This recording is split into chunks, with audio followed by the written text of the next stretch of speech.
Hi guys, ArchieLuxury, and who do I recommend in America? In America, who do I recommend for quality pre-owned wristwatches?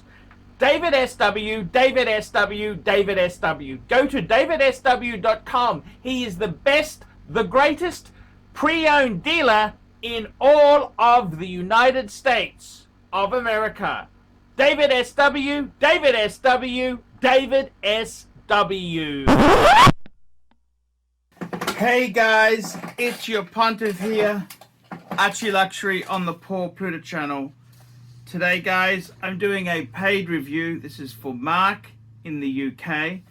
Before I start this paid review, this is, oops, sorry, I should have written this down first.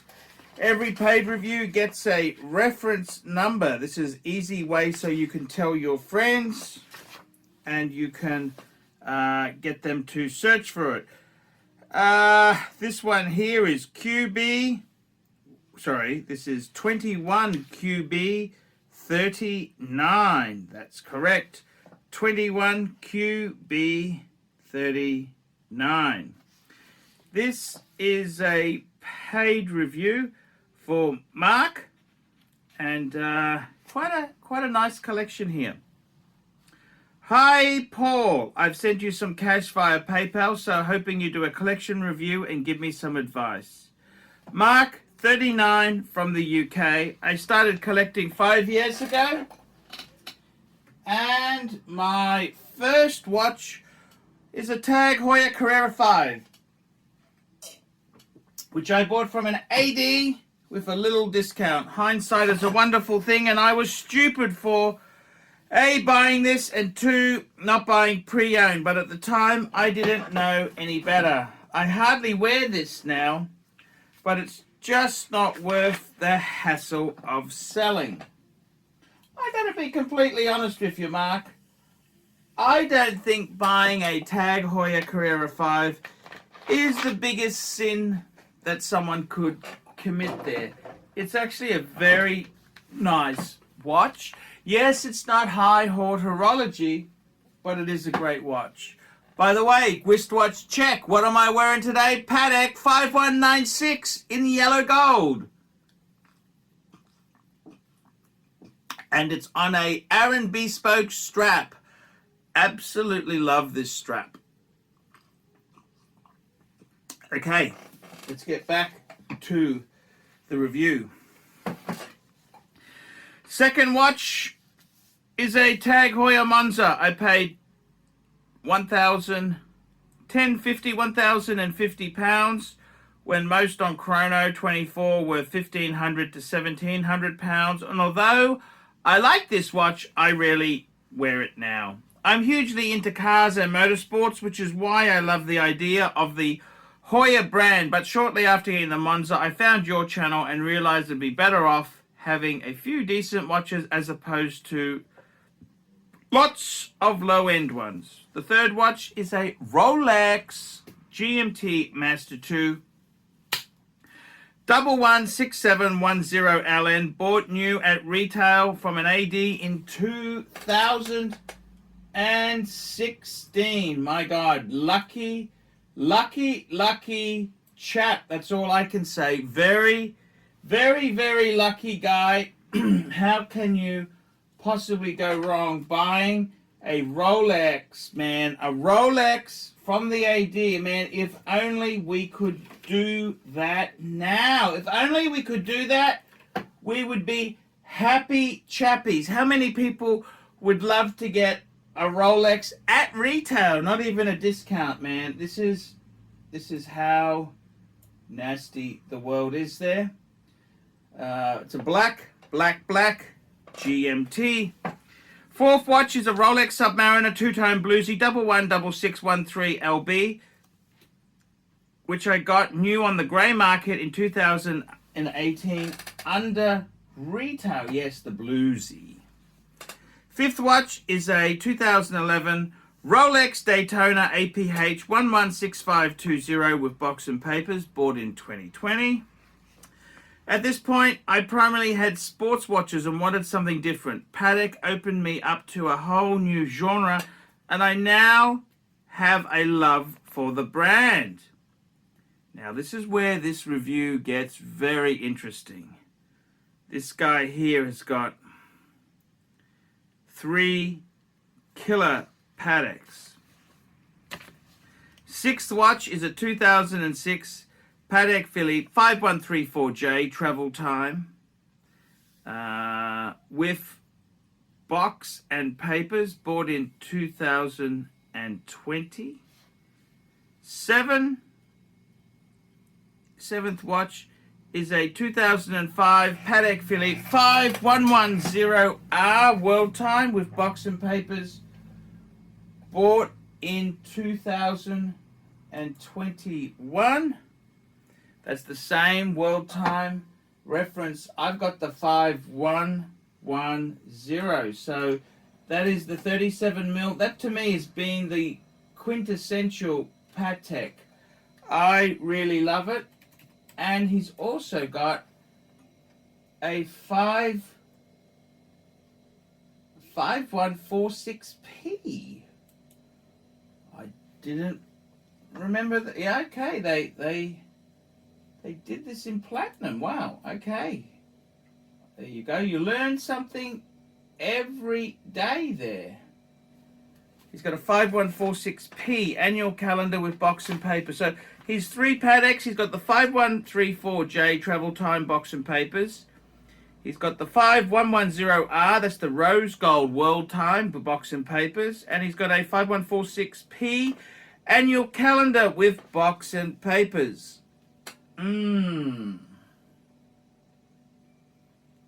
Beautiful, beautiful. So we're starting to see a bit of a pattern here. Look at this here. We've got some really interesting stuff.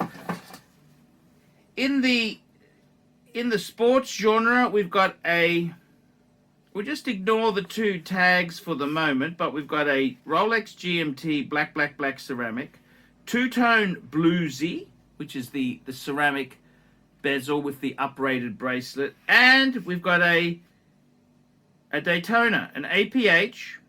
So we've got 2 steel and a 2-tone.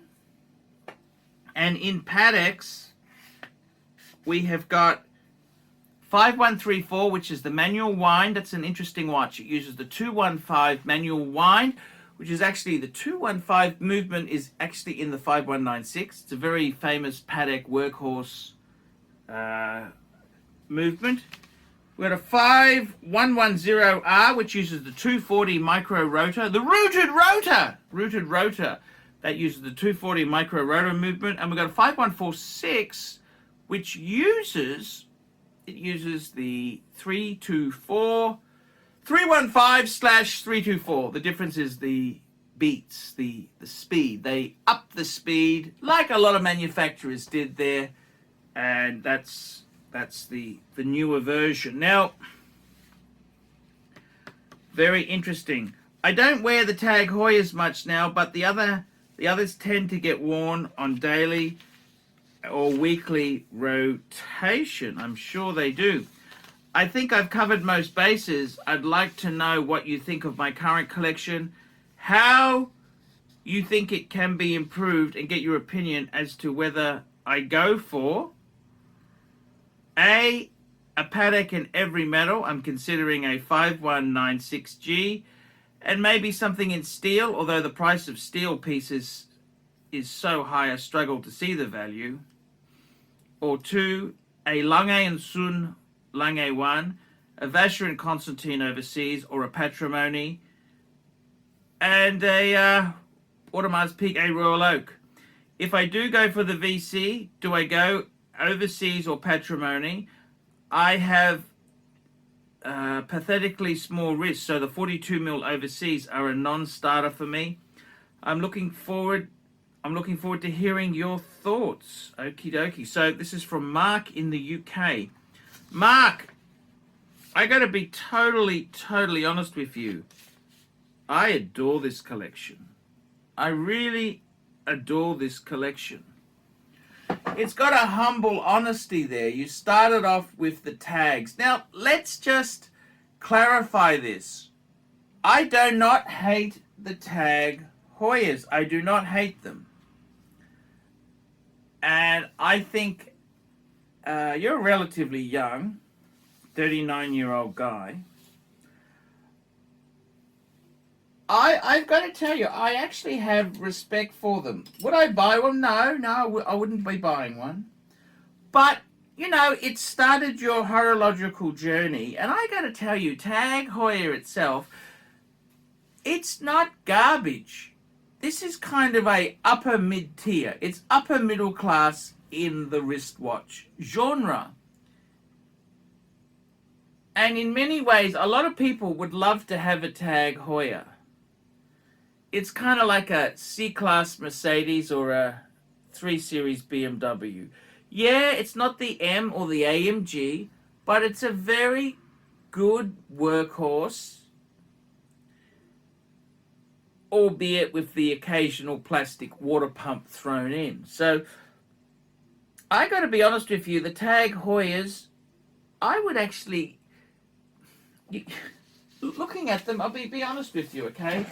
Absolutely honest with you. Are these garbage? How do I feel about these? No, they're not garbage. They're quite nice. I quite like them. And they tell you a story. You started off with a couple of tags. Nothing wrong with that. It's a great story.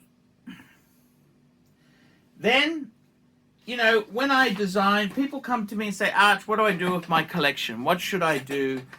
And I always say, if you're a bit confused, the best thing you can do is get a diver, a GMT, and a chronograph. That's 3 sports genres. Now, normally I say, get some sort of diver Rolex, some sort of GMT Rolex, whether it's an Explorer 2 or a GMT, and let's get a Speedy. But you have done it even better. You've got a Daytona. Now, normally I wouldn't recommend the Daytona because it's so expensive, but you've got an APH, beautiful white dial. That's a winner chicken dinner piece. So I got to be honest with you and say congratulations. You've got 3 beautiful Rolexes. What do you want in Rolex? A diver, a GMT, and a chronograph. Man, you've sliced it. And out of those 3, if you're going to get a 2-tone, what would I get? It'd be the Bluesy. It'd be the Bluesy. The Daytona, that'd be you couldn't afford the steel. The root beer, I think it looks better. I like the root beer, don't get me wrong, but I think the Bluesy just works in 2-tone. I actually went for the steel. Yes, I did, because I wanted steel. But if I was going to go 2-tone, that's the one I would pick. Now, then we get on to Pateks. And what the fuck have we got here? 3. You look at Pateks. I mean, I don't know if you know this, but what's the big movements in Patek? 215 movement, which is in my 5196. It was in the 3919. It was in many pieces, and that's in your travel time. It uses the 215 movement. It's the manual wind movement. You've got the legendary 240 movement that's in your world time. That is the micro rotor. That movement powers things like the 3940, which is the perpetual calendar automatic. It powers a lot of stuff. It's even powering the Nautilus 5712, which I'm not a huge Nautilus fan. And then you've got a Platinum 5146. Wowzers. You've got 3 unique complications. Travel time, world time, and travel time is like their GMT. The world time, and you've got the annual calendar. What's missing in your Patek fold? Simple wind and wear Patek. 5196G. I got to be totally honest with you. I think Vacheron itself there, Vacheron has some beautiful watches, very lovely watches. I think the overseas, I've got to be totally honest with you, I think they are too expensive for what they are. They're not worth the money. The overseas, I remember Gen 2s. I remember a mate of mine brought a Gen 2 chronograph, Vacheron, for 15,000 Aussie dollars. 15,000 Aussie. That same mate offered me a Gen 2 overseas three-hander date, white dial, naked, no box or papers, for 9,000 Aussie. That's £4,500. I think Vacheron, great brand. The overseas I never really liked. The lineage isn't that great. They had the Phoebus, they had the 222, and then they had the overseas. They were... I'm not a big fan. The Patrimony is to die for. Yes, the Patrimony is to die for. However, stick to Patek. Vacheron has... I got to be honest with you, I love the 1921. There's so many Vacherons I love there, but I got to be honest with you, if I were you, you'd have to finish your Pateks off. Then, as far as Audemars Piguet, don't even get me started. I hate... Audemars Piguet is like owning a Maserati. Beautiful, extremely temperamental, and a real bitch to service. Okay, that's AP. I would never ever recommend AP to anybody. I think AP, styling wise, yes, I understand the attraction, but I could never ever recommend an AP to anybody. So my advice to you, I think you got a beautiful collection. Absolutely beautiful. I'd even keep the Tag Heuers because it shows you your journey, and they're not that bad. They're actually quite nice. The logic you put together to build this collection, get the white gold Patek and enjoy. Do you need steel? No, forget steel. You have Rolex for steel, Patek for precious metal. That's what I'd be doing. 4 Pateks, 3 Rolex, and the tags there. I think the tags, there's nothing wrong with them. They're a modern, crispy watch. I wouldn't be too shy to wear those. You've already bought them.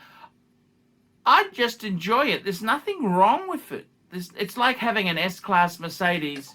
Do you occasionally drive a C-Class? What's wrong with that? What's wrong with that? The Heuers aren't that bad. Okay, I know they're not Patek or Rolex level, but most people in the UK would love to have a Tag Heuer. That is success to a lot of people. And I think it's pure snobbery to just cast them off and say they're any less. They're not Rolex, they're not Patek, but it's part of your journey. And it's not I don't see that as a bad thing. I think you're a young guy, 39, man. That's young. Enjoy them. They are a young man's watch, okay? So I would still enjoy them. I think they are worthy of keeping. If I thought they were garbage, but believe you me, I'd gladly tell you they're garbage. But I don't feel that way. So I've got to tell you, I think you got an amazing collection, amazing scope, amazing. I just like the completeness of it all. It just fits in beautifully. Get the 5196 in white gold, complete the medals in Patek, and love your watches. And get the wife something decent. Get her you gotta, if you're women, you've got to get a Rolex. Get a Rolex Datejust. That's what I would get. Rolex Datejust. The Oyster Perpetuals are too expensive on the secondary. Get a Datejust because they're waterproof. If you want a dress watch, get a Rolex Datejust and a ladies 18K Cartier. That's what I would do. That's it. That is all you need to do. Okay, guys, that is the paid review for Mark. I want to hear what you think. What do you guys think of that? Give me your opinion. It's ArchieLuxury, the Pontiff here. Tell me what you think, guys, and I will see you in the next one. By the way, guys, I can't survive on Google Ads. I desperately need paid reviews To survive on YouTube. Without paid reviews, I would sink. Please get a paid review done. It really means the most to me. If you could get a paid review done, I would really appreciate it. Guys, help us out. Get a paid review. Paid reviews are $50 US. You can send a bit more. I'll give you a longer one. This one here I did for Mark. He sent me a substantial donation and I've given him double the time. Okay guys, I will see you in the next one. Me. All these neck just wanna be a mini me. All these neck just wanna be a mini me. All these neck just wanna be a mini me. Feeling me, me. All these neck just wanna be a mini me. All these neck just wanna be a mini me. All these neck just wanna be a mini me. Feeling me. All these neck just wanna be a mini me. All these neck just wanna be a mini me. All these neck just wanna be a mini me. Feeling me. All these neck just wanna be a mini me. All these neck just wanna be a mini me. All these neck. Like, subscribe and tell your friends, and don't be afraid to get a paid review. $50 US for a paid review. It helps me stay full-time on YouTube, and I will see you in the next one. $50 US paid review. I can't survive on Google Ads. I need your support. And guys, you could also sponsor me on Patreon. Patreon allows you to pay as little as $1 a month to keep me on YouTube. Hey guys, ArchieLuxury. Who do I recommend for watches in Brisbane and Sydney? Vintage Watch Co. That's correct. Vintage Watch Co. in Brisbane Arcade in Brisbane and the Strand Arcade in Sydney. Vintage Watch Co. Brisbane and Sydney.